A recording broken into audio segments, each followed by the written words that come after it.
Settle down, class. Settle down. How we doing today, y'all? My name is Professor Lloyd, and welcome to Polaroid 101. Today we're going to be talking about the history of Polaroids, so you better be paying attention. Let's just go ahead and jump into it. So the year is 1948. We're in the middle of World War II, and Edward H. Land, the man, the myth, the legend, creates the first ever Polaroid camera. The first ever Polaroid still relied on the photographer to develop the image, and the first film that was used was something called sepia tone, which had a brown tone to them. And in 1950, the Polaroid company debuted their black and white film, which became an instant success.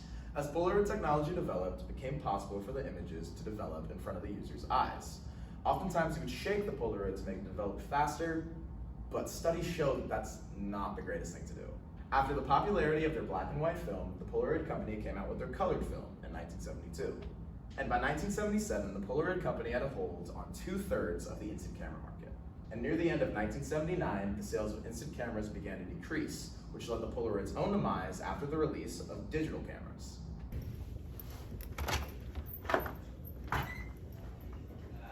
Shit hand action. Dude, is that PK?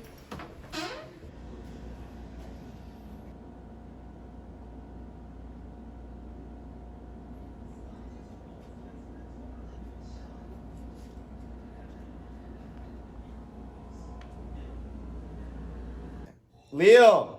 Yo, I can't find any of my pictures or videos. Hey, I don't know, bro. Take this Polaroid, see how you feel. You see, when you take a Polaroid, you instantly get a physical copy of that photo that ties into the moment you took it. You can do whatever you want with that picture. You could put it in the back of your phone or put it up on the wall to never forget that moment. In this day and age, people are completely enthralled by their phones rather than living in the moment. Our generation has a really bad cell phone addiction. Hell, I have a really bad cell phone addiction. Taking Polaroids gives you a chance to put down the phone and live in the moment. One of my favorite things we have in our apartment is our Polaroid wall, because it's specific moments captured from a specific day. I often find myself or my roommates looking at it and trying to relive those memories. So I got tased for this project. So I got a text from my friend Aiden telling me that he recently bought a taser and asking if he can tase me. And like an idiot, I agreed. I don't know how I feel about this. I really don't know how I feel about this. But it's gonna cut to me being tased, isn't it?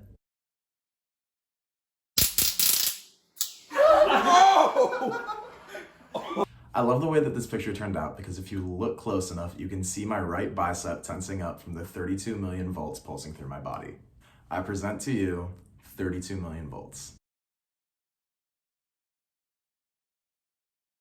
I took so many pictures this day. I want to say I took anywhere between 25 to 30 Polaroid pictures over the 13 hours we were on location. During this shot, Ryan is supposed to be so angry that he takes the paperwork that he's working on and throws it up in the air. Heck. We took so many takes of Ryan doing this, and during one of them, I snapped this Polaroid. 3, 2, 1. That was perfect timing, William. I love the framing of this picture because Ryan is perfectly framed in the middle of the desk with the papers falling right behind him. I present to you breaking point. Ryan keeps laughing during this shot. He's not the type of person to just get angry randomly. During this shot, Ryan is supposed to go into his boss's office and scream, "F you, I quit."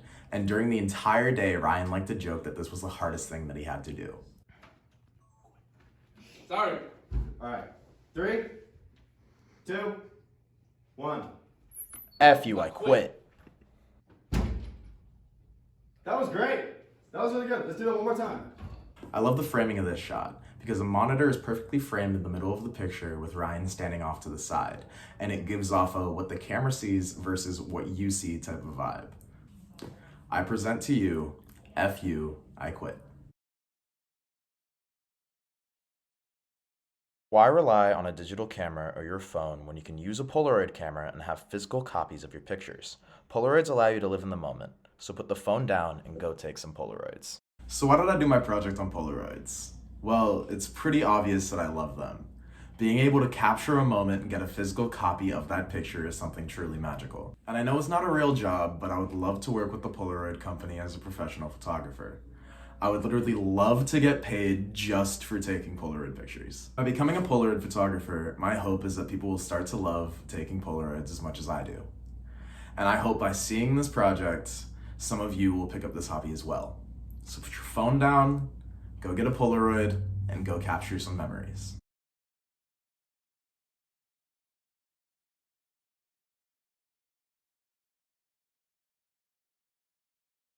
Who's been messing up everything? It's been Agatha all along.